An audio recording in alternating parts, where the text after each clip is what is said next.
So good morning. It's Monday, March 22nd, and thank you for being on the water cooler. Today's host is Randasia Williams, Ken Weisner, and I'm Marjorie Young. Thanks for hosting this morning, guys. Thank you for having us. Welcome. Good morning. Absolutely. So Franny is also going to be hosting the show coming up on April 1st with Encourage Health, and we're going to be talking with Dr. Nandi Marshall in a few minutes. Nandi Marshall, sorry. Right. And then Ken, we're gonna do something fun because that's what Ken does in his business. What I do. Absolutely. So before we get started and pull them on the screen, I want to just say thank you to the Isle of Hope News. We're streaming live on there. And thank you to the Hispanic Metropolitan Savannah Chamber of Commerce. We're streaming live on there. So we're on 6 different platforms this morning. And starting in April, we're going to be streaming on even more platforms. So the first week, we're going to be doing our normal water cooler. The second week, it's going to be all about health. The third week is going to be all about nonprofits. And we have Napuna with I Volunteer International. He will be the host for the water cooler the third Monday of every month. And then the fourth Monday, we've got Michael Siegel with SCORE talking about business. So we've got some changes coming up. We're growing this platform. We're going to be streaming live we'll probably have about over 10,000 people that we'll be streaming to. So yay.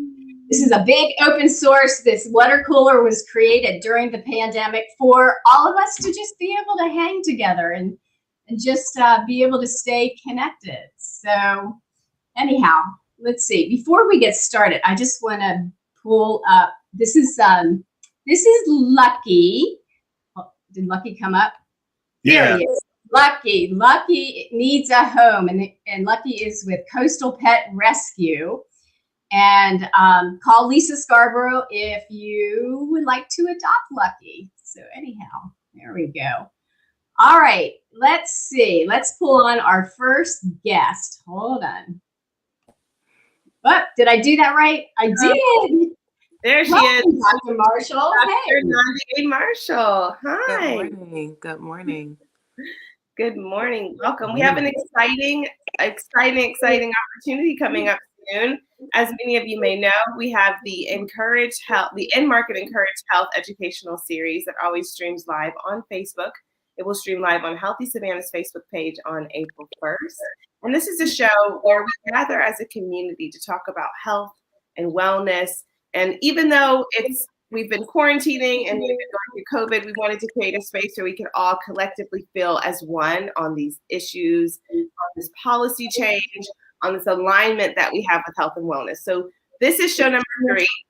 And we are very, very, very excited to have Dr. Gandhi Marshall speaking to us about breaking breastfeeding barriers. So Dr. Marshall, will you share with us a little bit about your topic and why you were so interested in this work?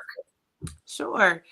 So with breaking barriers for breastfeeding, really this all came about. It's a part of the racial and ethnic approaches to community health grant. So the REACH grant through CDC that Healthy Savannah and the YMCA of Coastal Georgia have. And so one of the pieces that we're focusing on is breastfeeding. And what we really wanted to do before, we wanted to implement anything or change any policies is really find out what's happening at the local level. And so what we did was we facilitated a Photovoice project, which is essentially having the participants use cameras. Some used cameras that we lent, some used cell phones, but we worked with moms in Chatham County to really just tell us about the barriers that they experience in breastfeeding, focusing on social, cultural, and physical barriers. And it's really important because, for some, when you hear breastfeeding, you're thinking, oh, that's just a personal choice, but there's so much more. There are so many barriers because, for one, you have people are still getting those looks in public, like, oh, why are you breastfeeding? Who does that? There's still stigma that African American women don't breastfeed at all, which isn't true. There's a lot of things. There's moms who are returning to work that aren't getting the time that they need to pump when they should be, so that they can continue to provide that breast milk. So there are a lot of barriers on different levels. And we really wanted to identify what those barriers were in Chatham County, so that we, as Healthy Savannah and Coastal YMCA and all of the partners with the grant, we can actually do something about it. Beautiful. And like the whole point of this conversation is so vital and so important is because you may be in a situation where you don't even know you're facing barriers. Absolutely. You might just be thinking, oh, it's just not working for me. But really, you're in situations that aren't assisting you and allowing this to work for you. So Dr. Marshall is going to come on April 1st to help break down some of these barriers, talk to you about the work that she's been doing to create policy change, to make Savannah a more breastfeeding friendly community. And she has an amazing story about how she struggled with the same thing. So she's saying me too. And she wants to be there for other women, other mothers, other families that are having the same barriers get in the way of what you want to do for your family. And so please join us for the conversation on April 1st at 1 p.m. Excuse me, it's still early, y'all.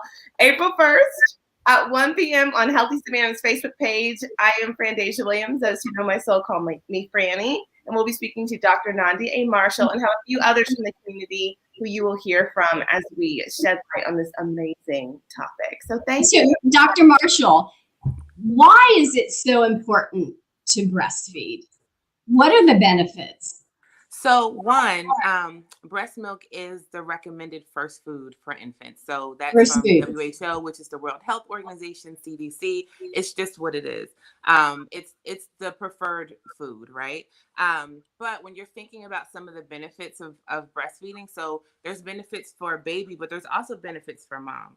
So when we're looking at some of the benefits for the baby, it can help to reduce risk of obesity, type 1 diabetes, SIDS, and so many other things. So it's not just about getting the nutritional aspects, but it really can reduce the risk of some of those diseases that we've seen increasing worldwide. For moms, it can definitely reduce hypertension, which is high blood pressure, type 2 diabetes, and different types of cancer like ovarian and breast. So there's great pieces for both mom and baby.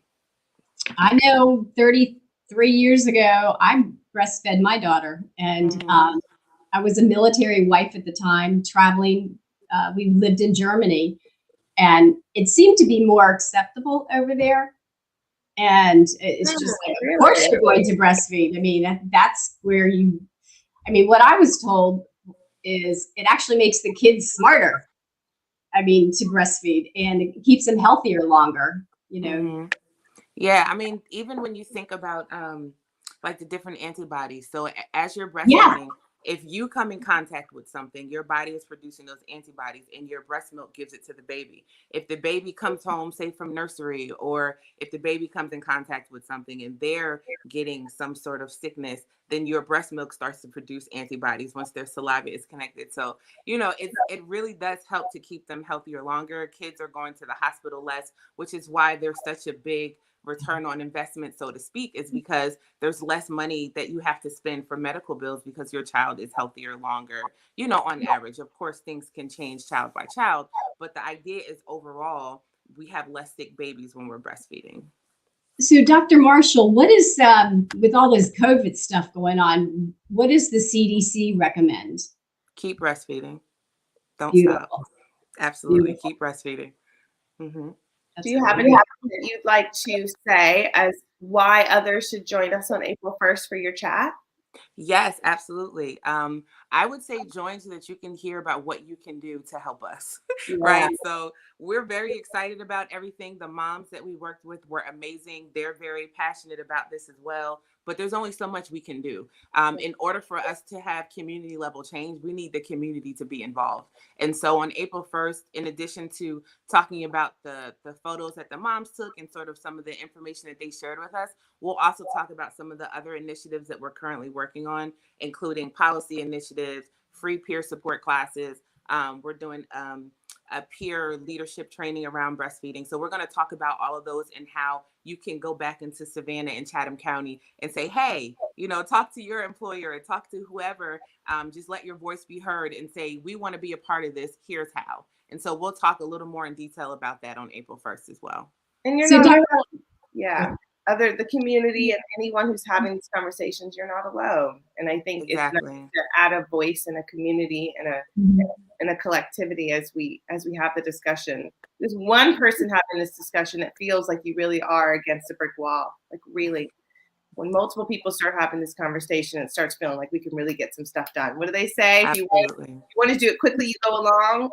If you want to do it quickly, you go along. If you want to keep it moving, you want to go for a long time, you stay together. So let's stay together. Yeah, absolutely. And, getting the community involved helps with sustainability as well. Right. We never want to do anything in public health. And then when the grant funds are up or when the program is over, that's it. No, we want things to keep going. And the only way to do that is to have community buy-in, to have community support, and to really make these changes institutional. That's the only way it's going to keep going. Otherwise, when the grant's over, then everything that Healthy Savannah has been working so hard towards, everything that YMCA has been working so hard towards is over. We do not want that. In order for us to have healthy communities, we need to have sustainable actions. So for sure. So I have a question. I got next. Go ahead, Ken. Go ahead. Ladies first. So if you're a small business or a business watching this show, and if you don't have a designated place for breastfeeding, isn't that a violation? I mean, what's the rule on that? So we have a whole toolkit that will actually be wonderful for small businesses, as well as any of the large corporates. So if any big corporate places in Savannah are listening, hint, you guys can do this too. But we have an entire toolkit that I've had some interns create and my graduate assistant worked on, where we're literally walking from top to bottom. Here's what's required in Georgia. Here, we even created a template that we updated based on the Georgia Department of Public Health. So you don't even have to do a lot of work. Wow. Insert your organization's name, edit as you need to, but it really walks through having a space, what that space needs to look like. It talks about, how much time we need to give folks and making sure that they have the availability to pump. And it can be hard because there are some, particularly with small businesses, they may not have extra space. Like we don't have an extra room to allow or to have someone go pump. And so there are resources that we share as well from some other organizations that we've been in touch with that talk about, well, how do you create space in an organization where there's no space? And so there's ways to create temporary spaces. And of course, there might be a small investment in making sure that we have this, but think about, the people that you're assisting. If I'm going back to work knowing I can still pump, my employer is supporting me and making sure that I can provide for my child. Think about how productive they're going to be. Think about how much they're going to appreciate their employer, and so think about the importance of a well employee, right? And if we're providing for our employees, they provide for us. And it's not that we do that, but we still have to get things done. But if we're not taking care of our employees, they're not going to take care of the business either. We have to make sure that they have what they need. And so I'm happy, my graduate assistant and I have been working with organizations for the past, probably 6 to 9 months, working with them to talk about how to do this, to talk about what they need to do. There's a pledge on the Georgia Department of Public Health website. Once they have their policy either created or updated, and then go up there and do the pledge, we give them a cute little sticker that says breastfeeding welcome here. So it's really a way to show the community that we are supporting breastfeeding moms. Yay for you for highlighting this, spotlighting this. Seriously, I've never heard anybody in my entire life highlighting this, spotlighting this. And I believe the city of Savannah is going to get a proclamation for breastfeeding. Yes, we are picking it up this week. I'm so excited. We are going to pick it up this week. I should know by the time Franny and I meet on when it's going to be like officially signed, so I can announce then when it's going to be officially signed, and if announced and all that. But it's done, and I'm so excited about it. That's huge. We are, one of the things that we're doing is working towards these 10 steps to being a breastfeeding friendly community. And the first step is to get that proclamation from the mayor. And so I got chills. Good for you. Right. We're like cheering and screaming because this really means a lot to us. For your mayor to say, yes, this is important and we support the work y'all are doing, like that is really, really important. I even sent it to my mayor. I live in Statesboro. And I said, hey, we're doing this in Savannah. You should look at this and create a proclamation for Statesboro. So, we're just really excited about that. And then with those 10 steps, the second step is doing policy and working with organizations to make sure they're having those workplace policies. So we're on a good path right now. And we're really excited about the momentum that we're picking up. You've got national exposure. I have, yes, I absolutely have. It's funny because when you all started doing those press releases, I started to get a lot of emails of people saying, hey, I saw this and I saw that. There's a company called Mamava. If you've ever been in Savannah Airport or maybe any of the other international airports, you might see those breastfeeding pods. So most of them are through Mamava, which is a company. And I had been talking to them a couple years ago about potentially getting some at Georgia Southern and trying to figure out how we can maybe even get those on campus. So I've been in touch with someone and she even sent me an email and said, I saw, an article about your work. That's wonderful. And it completely blew me away. But, since we've started working on this, I've been added into, I applied to be on the crash committee for the United States Breastfeeding Committee. The crash committee focuses on equity issues in breastfeeding. And so for those that don't know me, my background is in health equity and social determinants of health. And so all of my work is around how do we use community engagement strategies to address health equity. And so I applied to be a part of that committee because I had my own personal experience with breastfeeding, but then my professional background is around equity issues and social determinants of health. And so I joined that committee probably 3 months after we started on the grant. And then recently in December, I was elected to the board of directors for the Georgia Breastfeeding Coalition. So I'm just really excited about, again, the momentum that's been picking up and the opportunity to participate at the national, state, and local level. It's what I do anyway. Service is my being. It's who I am. So when I'm able to combine my personal interests and my work, it's heaven for me. It's perfect. Oh, that's so beautiful. I love that. Passion meets progress. Like that's absolutely. And I remember when you and I first started talking, first of all, Dr. Marshall is a special place in my heart because of her passion. And I really, when I see passion, something about me, it just drives me. So I love her passion, and she's so sincere about this work and about it not just affecting change in her life, but in the lives of others. And so I'm so excited to talk with you more on April 1st. And I think this is just all such a beautiful conversation. I'm so grateful for everything you're doing, everything you're sharing. Congrats on the proclamation. And I remember she said, Franny, the main point is policy change. I love all the frilly stuff. This is all beautiful. Thank you for talking about me. But the point is we're changing policy. We're making it so that we have something to see the change and be the change. And now it's happening. So yeah. Absolutely. With that policy change, it's the only way we can hold people accountable. Yeah. Folks can always say, yes, we support. Of course we support. But when you have that policy, you can say, wait, it's written. We need to do this. We need to hold people accountable. And so, it's really important to have that policy. Absolutely. And to hear the rest of Dr. Marshall's story, you can tune in to Healthy Savannah's Facebook page, April 1st at 1 p.m. Franny and Dr. Marshall will be on talking about barriers to breastfeeding. So very good. All right. A real quick question. Yeah, me. Hi, Dr. Marshall. Great work. Thank you so much for everything. Hey, my question is now that the COVID vaccine is becoming more available for people, what's the research that you found on breastfeeding moms? So I have seen different opinions. So what my suggestion always is when we start to get to that medical piece is for moms to really talk to their physician because I've seen research saying go for it. I've seen others say maybe hold off, let's see. And so I think because so many people have been vaccinated up to this point and so far so good, it's probably okay. But I really would suggest that moms talk to their physicians before they make a decision like that, just to make sure that they're good, because there could be other things that they may want to hold off for. But again, I've seen conversations both ways. And so I am not giving an official recommendation. I would say talk to wasn't your asking physician. that one. I was just kind of no, curious for about the sure. research. Well, my daughter, Yeah, no, absolutely. I shared with you earlier that I have a 15-day-old grandson. So Congratulations. yeah, so that's pretty cool. So, and she goes 2 years with the kids. Breastfeed.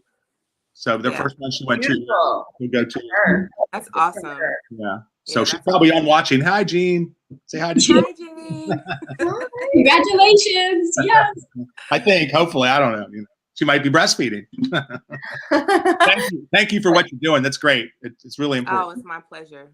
Absolutely. And we'll see, Franny, you want to recap this one more time? There we go. Yes, everyone. We have the Enmarket Encourage Health Education Series, which is in partnership with Healthy Savannah. It will stream its next interactive live broadcast. It's on Thursday, April 1st at 1 p.m. And the topic is Breaking the Breastfeeding Barriers with Dr. Nandi A, Marshall, who you just spoke with here. We meet for a total of 4 shows, and we're on the 3rd one. And so you can find the rest of the ones on Healthy Savannah's Facebook page, and you can also tune in for this show. And we are so excited to have you. So 1 p.m. April 1st, which came really quickly. So don't be fooled by it. We'll see you on April 1st at 1 p.m. And I know Dr. Marshall and Franny, you both have to run. So thank you both for being on. And I'm going to my pleasure. Behind the scenes. Thank you. Thank Nice you, Dr. Marshall. Yes. Thank you for having me. Here we go. Oh, I didn't do that right. Hold on, Dr. Marshall. I did it right now. Very good. Yeah. Very good. Very interesting. Very interesting. Very cool. You know, I had never heard any public talk about breastfeeding. And this is really, it is a social movement, and it needs to be a social movement, because the first food is so crucial to keeping your babies healthy. I mean, there was never a question about bottle feeding. I mean, it's really hard to get through the initial stages at first because it's sore and it hurts. But, you know, there's coaches that can help you with that. And I'm sure Dr. Marshall will talk more about that on the Encourage Health lecture series on April 1st. So anyhow. So who do we have next? We have Scott Searcy. There we go. Hey, Scott. We're going to be talking about St. Andrew's lecture series coming up. Yes. How are y'all doing? Thank you for having me. Absolutely, Scott. First of all, tell us about St. Andrew's, the school out on Wilmington Island. Well, it's a great little school. We start at 3 years old, and we go all the way to 12th grade. We are an international baccalaureate school. We made that switch. I'm thinking it's probably been over 10 years now.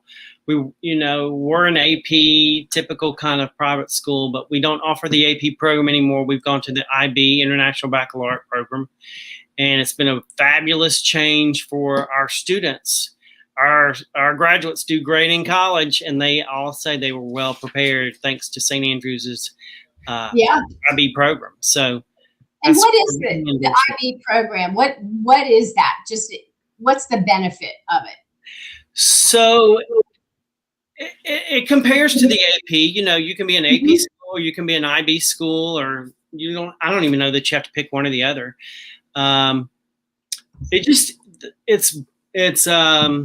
It goes deeper into subject matter and a more global approach, rather than as with the AP program. It's more testing focused, and the IB is more writing and in-depth and critical thinking. Yes, creativity, and using all those skills that we all need. So it's just been a great fit for us at St. Andrew's. And I love that you guys are announcing a lecture series. Of course, I knew you would like that. That's like your favorite thing in the whole world. I loved educational marketing. I love anything educational. So what's the name of the series? So the name of the series is Landscapes of the Future. And I credit Dr. Kelly Waldron with coming up with this. She's our head of school, and I know you know her well. She's a rock star in the world of education. And She's been at St. Andrews a long time. She started as a Spanish teacher here. She spent some time in admissions and other areas, and now she's running the place, and we love her. And this is her baby, this speaker series.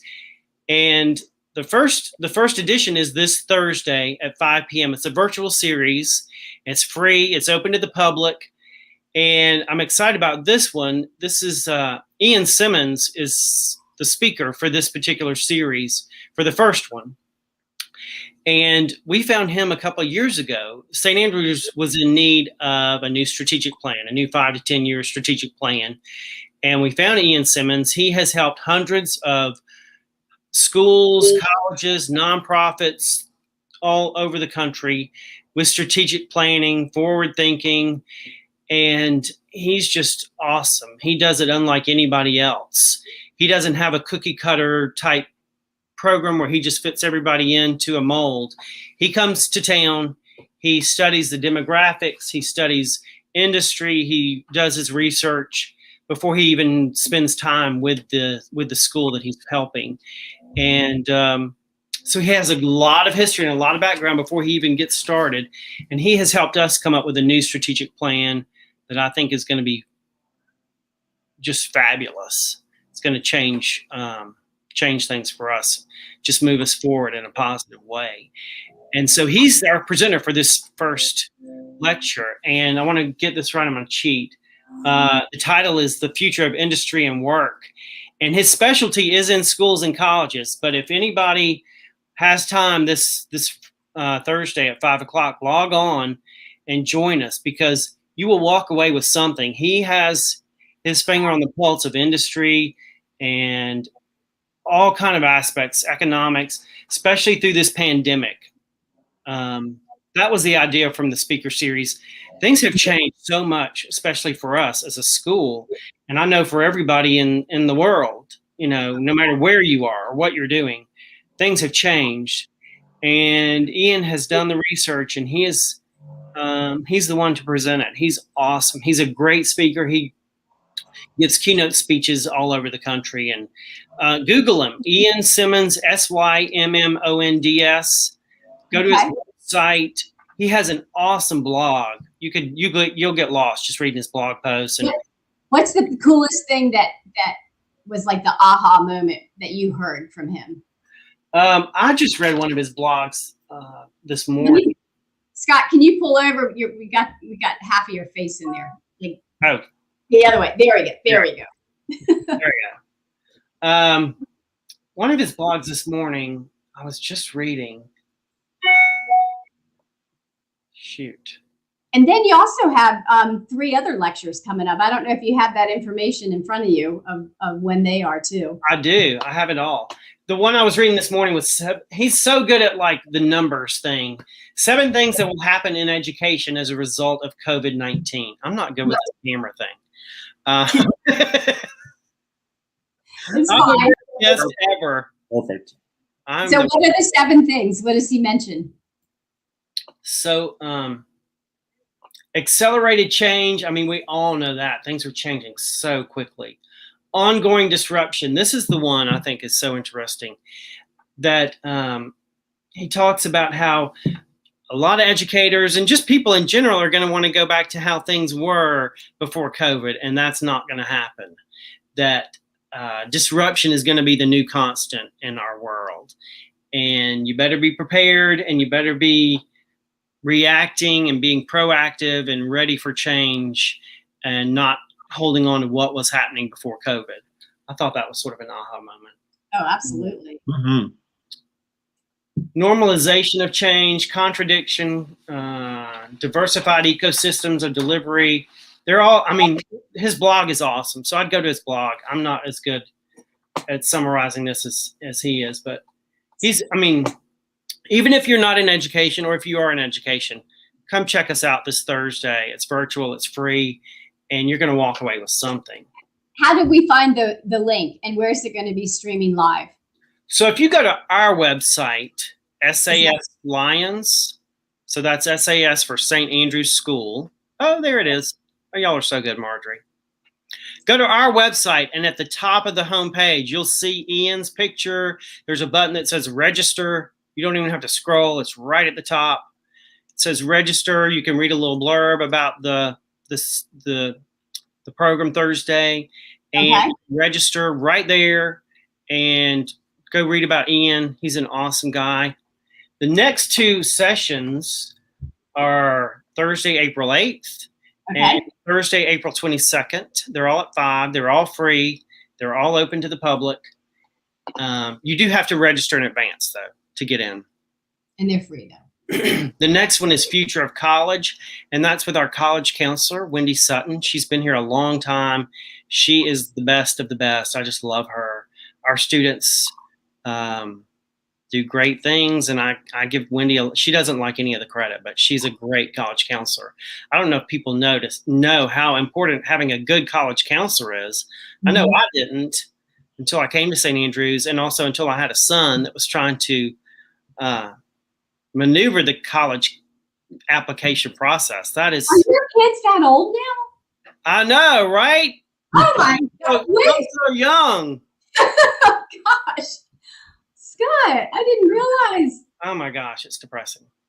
Oh, I didn't realize. Okay. Oh my gosh. But you know, I mean, you've been through it. You know what it's like getting into college and making sure you pick the right one. And yeah, when you have a great college counselor, I know the one that my daughter had realized that if we could get a teacher to sign off and apply for the Rensselaer Medal in her junior year, she could win a huge scholarship. That was her junior year, and she got it. So she knew from her junior year where she was going to go. I mean, and that's awesome. it just, her senior year was like, yeah, I know where I'm going. Yeah, but that's the power of having a really good college counselor. And things are definitely changing there. You know, a lot of schools are going to SAT optional or not even asking for those scores anymore. So things are changing rapidly there. So that's sort of the focus of the second session in the series. And then the third is the future of education, and that's with Dr. Waldron, our head of school, and our assistant head of school, Ryan Martin. So those are the 3 sessions in the series this spring. They're all free. They're all open to the public. And what a great community service for St. Andrews to offer that kind of information. I mean, it is. Scott, I have a question for you. How are the kids doing? What's their mental state? What's going on in the last year? I think the kids are doing fabulous. I know the teachers are going, up and down a little bit. I give the teachers a lot of credit because I watched 60 Minutes last night. I just happened to be clicking the channel, and the superintendent from Marietta was on there. Marietta. It was a whole focus on Georgia schools specifically because a lot of Georgia schools are open, and it was interesting, and they really honed in on it, how hard it is for these teachers because they've got kids virtual on one side, they've got kids in the classroom on the other. Everybody's wearing masks. They're trying to basically do 2 sessions at the same time where they're trying to, entertain and educate and interact with the kids that are virtual who haven't made the decision to come back yet, and to manage a classroom at the same time.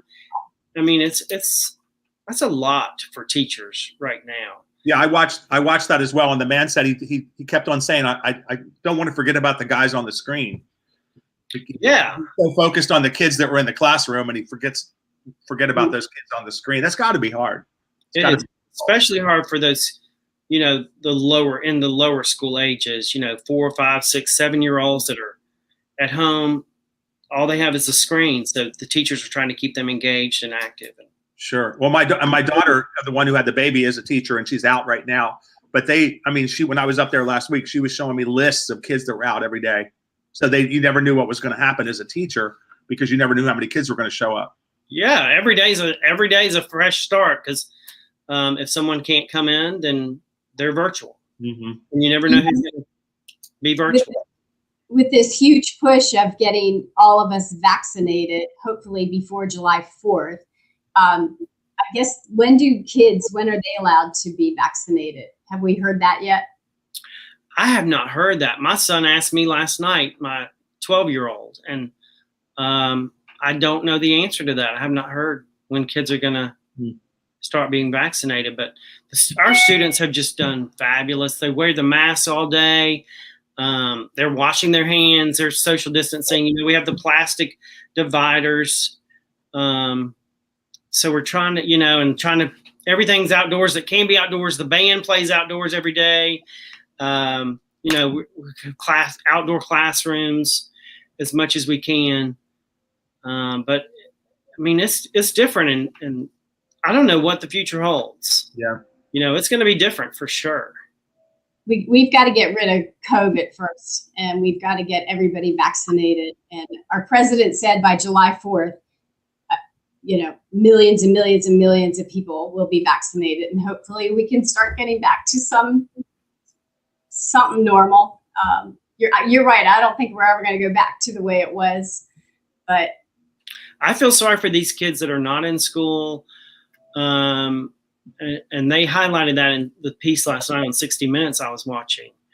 That, this will affect a generation of kids that have lost this past year and a half of in-person education. Mm-hmm. And you use that word social distancing, and I've from the beginning that's not a good word because the kids are social. They're really physically distant. You're right. I mean, it's not a bad word. I mean, they need to take that word out because we're probably more social like right now than we've ever been, but we're physically distant. So we need to be physically. Now they moved it to 3 feet, but still the social distancing is just a word that needs to be thrown out. I agree. Gosh. Well, Scott, thank you so much for being on the water cooler. It was fun. It is fun. We've had the most fun. And I said I was only going to run this until the pandemic is over. And I had no idea it would be on a whole year, but it has been. I mean, well, you can't stop now. Yeah, no stopping you. Ain't no stopping. We really, I love what we're going to do. It's like open source. I mean, the first week of the month, I'll be hosting this or will be hosting it. And then the second will be all about health. Third will be all about nonprofits. And the fourth will be all about small business. So it's people that are interested and they want to be out networking. It's just going to be different. We're expanding it, and it's, there's no rules on it. It's just like hanging around the coffee shop. So Scott, I have a couple more questions about your school. How many kids are enrolled in your school? We're at 500. Okay. Across all, the whole campus from 3 years old to 18 years old. So we're a smaller school, but we're a strong school. We do it all from athletics and arts and academics. And I'm proud to be part of St. Andrews. I know when we talked about this earlier, when my kids were growing up, we had some good epic battles in volleyball and soccer against St. Andrews over here in Hilton Head. So definitely. Except for you guys got a lot of sand gnats in your world down there, don't you? Gosh. I remember going down there and just be like this the whole time. Oh Lord. Oh man. That's an understatement. My kids play baseball. I live through it every spring. It's the worst. It is. Well, we went down there. I remember all the moms had their little candles and fire sticks and everything. Oh, my wife walks around with the incense. I don't know if it does anything, but it smells good. Yeah. I heard, what is it? The bounty or the bounce? Oh. I heard that works. The dryer sheet. Margarine? I heard it. I don't know. I haven't tried it. But that's the one good thing about wearing a mask is you can cover up everything. Yes. Keep those bugs out of your everywhere. That's true. No CMs, you feel them. That was the Savannah Sand Gnats was the best mascot ever. The big muscular bug with the big teeth. I love the bananas though. I just you got it. Yeah. Different thing, but it is. Yeah, I mean, he has really created a wonderful community. Just really wonderful marketing. Mm-hmm. Hats off to them. So we have to get him on. He likes to market. We'll put him on. Let's bring him on. Yeah, absolutely. He's great at it. Absolutely. All right. I've got to run to Rotary. every Monday morning is Rotary. So Thanks, everybody. Thanks. Thank you both so much. yeah, it was fun. And Awesome. we will see you guys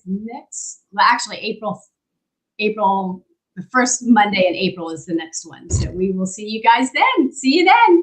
Bye. Thank you.